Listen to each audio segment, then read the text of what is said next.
জুলাই জাতীয় সনদের ভিত্তিতে আগামী নির্বাচন করতে হবে। এই বিজয়ের মাধ্যমে প্রমাণিত হচ্ছে আগামী দিনের বাংলাদেশ ইসলামী আন্দোলনের বাংলাদেশ। এই অন্তর্বর্তীকালীন সরকারের বক্তব্য সংবিধানের কোথাও নাই। আজকে ডাকসু নির্বাচন, শহীদ আব্দুল মালিকের পর মাওলানা মতিউর রহমান নিজামীকে 1991 সালে রক্তাক্ত করা হয়েছিল। পরম করুণাময় রাব্বুল আলামিন ডাকসুতে শিবিরের নিরঙ্কুশ বিজয় দিয়েছেন। 30 বছর জাহাঙ্গীরনগর বিশ্ববিদ্যালয়ে ইসলামী ছাত্র শিবির নিষিদ্ধ ছিল। একটা পাখি হত্যা করা হলে তার 500 টাকা জরিমানা করা হতো, আর শিবির নেতাদেরকে গুলি করে হত্যা করা হতো, তার কোনো প্রতিবাদ করা হতো না। সেই ময়দানে আল্লাহ রাব্বুল আলামিন বিজয় দান করেছেন। রাজশাহী বিশ্ববিদ্যালয়ে মহান আল্লাহর মেহেরবানিতে আমরা বিজয় অর্জন করব ইনশাআল্লাহ। এই বিজয়ের মাধ্যমে প্রমাণিত হচ্ছে আগামী দিনের বাংলাদেশ ইসলামী আন্দোলনের বাংলাদেশ। আগামী দিনের পার্লামেন্ট কোরআনের পার্লামেন্ট।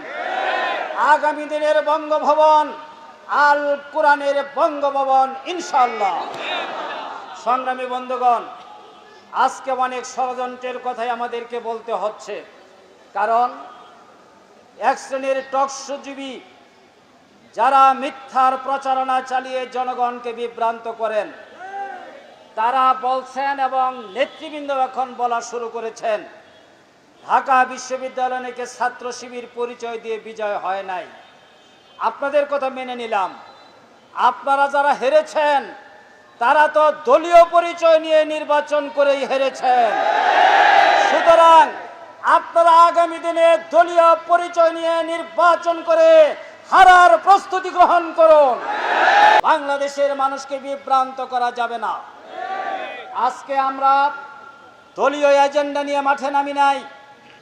যে 5 দফা কর্মসূচি, এটা জামাত ইসলামীর দলীয় এজেন্ডা নয়, এটা বাংলাদেশের 18 কোটি মানুষের এজেন্ডা। এই এজেন্ডা যদি বাস্তবায়ন না হয়, বাংলাদেশে আবার স্বৈরাচারের পুনরুত্থান ঘটবে। এই বাস্তব যদি বাস্তবায়ন না হয়, আবার পতিত স্বৈরাচার বাংলাদেশে পুনর্বাসিত হয়ে এদেশের আলেম ওলামা, পীর মাশায়েখ, ছাত্র, শিক্ষক, শ্রমিক, পেশাজীবী, বুদ্ধিজীবী সহ আবার গণহত্যা শুরু করবে। এই পরিবেশ যেন ফিরে না আসে, এই জন্যই আমাদের 5 দফা।